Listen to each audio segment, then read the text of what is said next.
नमस्कार, जय हिंद। आप सभी का स्वागत है। क्या आपको पता था कि इलेक्शन कमिश्नर्स का अपॉइंटमेंट कैसे होता है? क्या आपको वाकई में पता था कि कितने पावर्स होते हैं इलेक्शन कमिश्नर या फिर चीफ इलेक्शन कमिश्नर के पास? क्या संविधान में सारे पॉइंट्स और आर्टिकल्स लिखे हुए थे कि इनका टेन्योर कितना होगा, इनका क्या स्टेटस होगा? क्या ये लिखा हुआ था? अगर आपको ये सब बात जानना है तो कल की खबर है और आज ये बहुत बड़ा एक मुद्दा बन चुका है कि इलेक्शन कमिश्नर्स और चीफ इलेक्शन कमिश्नर्स जो कि इतनी अहम रोल प्ले करते हैं, आखिर उनका अपॉइंटमेंट और बाकी की चीजें कैसे डिफाइन होते हैं, आइए देखते हैं। आप सभी का स्वागत इस सेशन में। न्यूज ये थी कि अब ऑनरेबल सुप्रीम कोर्ट ने एक वर्डिक्ट दिया है, एक जजमेंट दिया है, जिसमें कि साफ किया गया है कि trio will try to send the recommendation to the president who is going to appoint the chief election commissioner and the election commissioners. ये ट्रायो में कौन होंगे? Honourable prime minister, honourable chief justice of India and the honourable leader of opposition.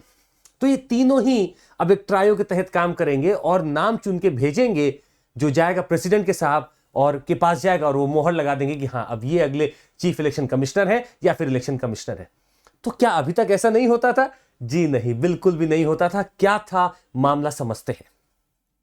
जब हम election commission की बात करते हैं तो संविधान का वो आर्टिकल जरूर याद आता है या वो पार्ट जरूर याद आता है जहां पे हमें वाकई बहुत कुछ देखने को मिल सकता है 5 आर्टिकल।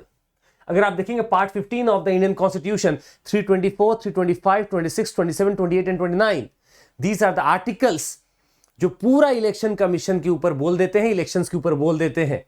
सिर्फ इतने ही आर्टिकल हैं। 324 में साफ लिखा हुआ है, superintendence direction and control of the elections vested in the Election commission.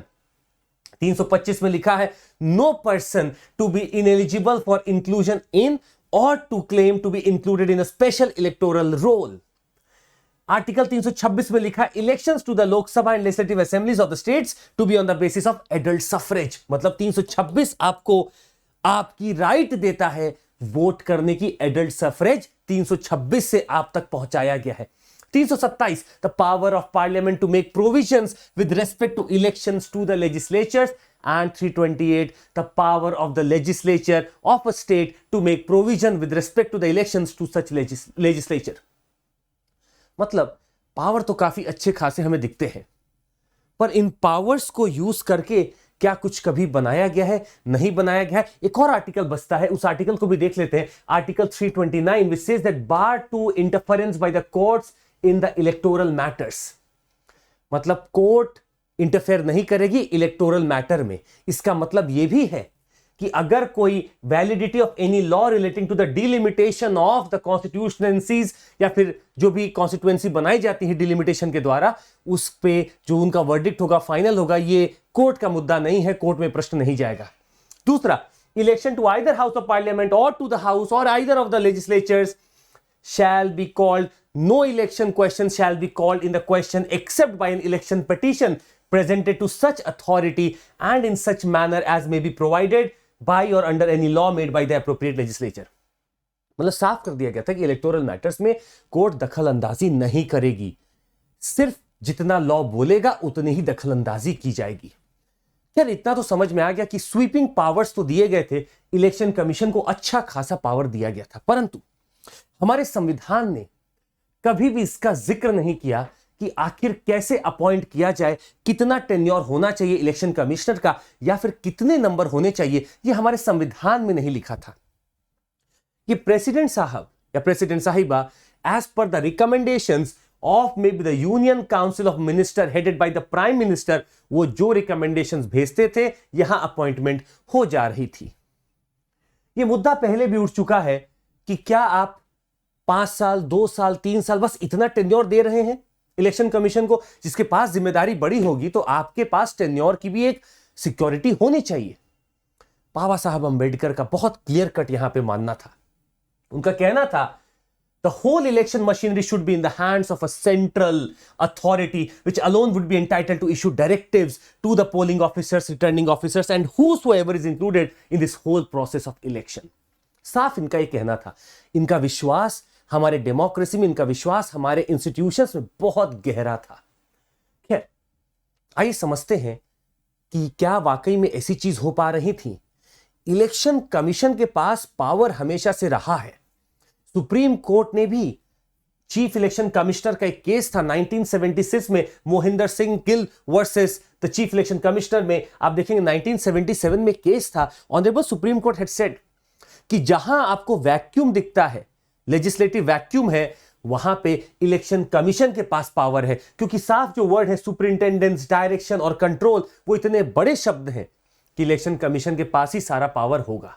तो जहां पे आपको फील होगा कि ये कोई वैक्यूम बना हुआ है, उसका पावर भी इलेक्शन कमीशन के पास है। मतलब इतनी बड़ी अथॉरिटी, इतना बड़ा पावरफुल, क्योंकि इलेक्शंस भारत में डेमोक्रेसी में बहुत बड़े त्योहार की तरह मनाए जाते हैं और इन त्योहारों में इन बॉडीज का बहुत इंपॉर्टेंट रोल होता है।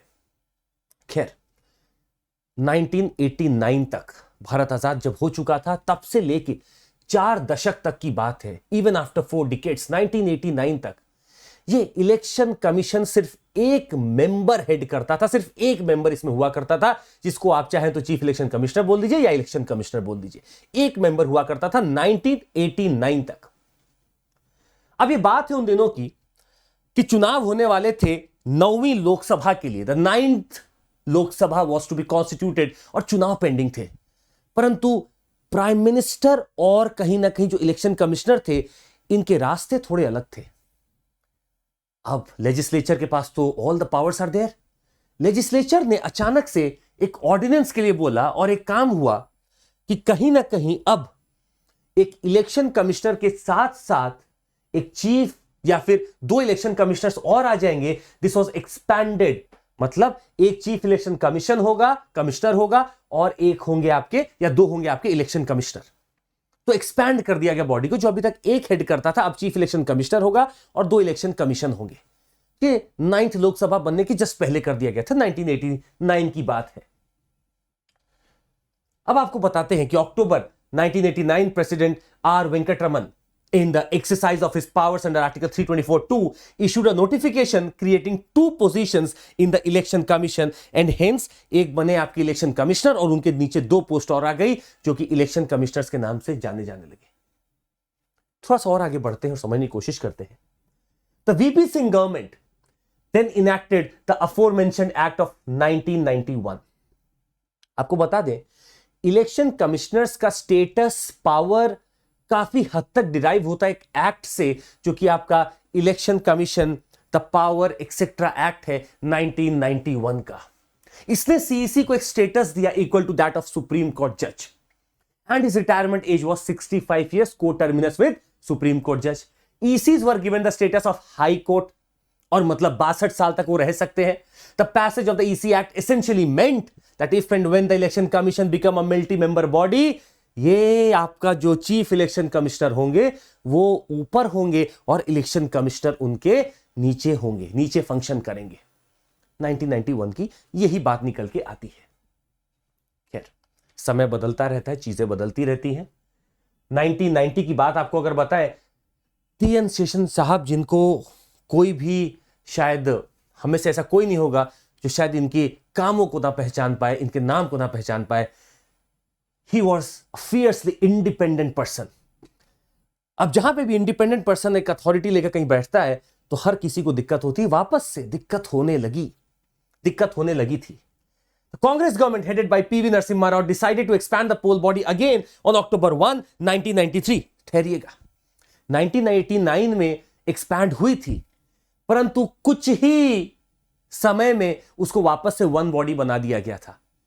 परंतु ये वापस से 1993 में 3 मेंबर बॉडी बनेगी और तब से लेके अभी तक 3 मेंबर बॉडी है। मतलब 1989 तक 1 था, उसी साल 1989 में ही अगर आप देखेंगे तो आपके 2 मेंबर्स जुड़ेंगे, परंतु उनको वापस से बंद भी कर दिया जाएगा या एक ही मेंबर वापस से आ जाएगा। 1993 में वापस से 3 मेंबर आने वाले हैं। समझ सकते हैं आप कि कितना पॉलिटिकल चीजें चल रही हैं, अपने आप को बचाने के लिए सब कुछ किया जा रहा है। The government brought an ordinance to amend the EC Act and made the CEC and the ECs equal by giving all 3 the status of a Supreme Court judge। 1993 ही की बात है कि अभी चीफ इलेक्शन कमिश्नर साहब हो सकता है tussle में हो या आप उनको रास्ते अलग अलग हो। अब उनके पावर को अगर डाउन करना है तो आप क्या करेंगे, बाकी के इलेक्शन कमिश्नर्स को एलिवेट कर दीजिए, और यही हुआ। इस अमेंडमेंट के थ्रू जो 1993 में ही आ रहा है, उसमें किया गया कि अब इनका पावर को टर्मिनस है with the power of chief election commissioner. खैर, चीफ इलेक्शन कमिश्नर है ही इतनी इंपॉर्टेंट पोस्ट है जो शायद हमारे भारत के पूरे डेमोक्रेसी के ढांचे को हिला सकती है। समझने की बात अब जो ये है, आई थिंक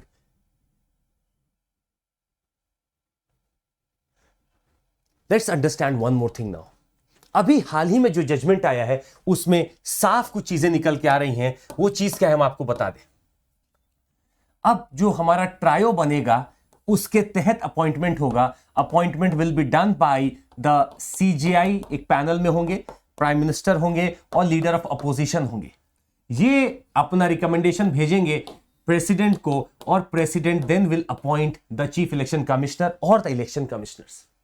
तो अब ये प्रोसेस तय हो गया है वर्डिक्ट के हिसाब से। हालांकि अभी लॉ कुछ भी आके कर सकता है, परंतु आपको एक बात ये भी याद रखनी है कि अभी तक ऐसा कुछ भी नहीं था प्रोसेस, और यूनियन जो आपका काउंसिल ऑफ मिनिस्टर होती थी वही रेकमेंड कर देता था प्राइम मिनिस्टर के अंडर में जो है, या वही कोशिश करते थे कि मैं ही रिकमेंड कर दूं और प्रेसिडेंट अपॉइंट करता था।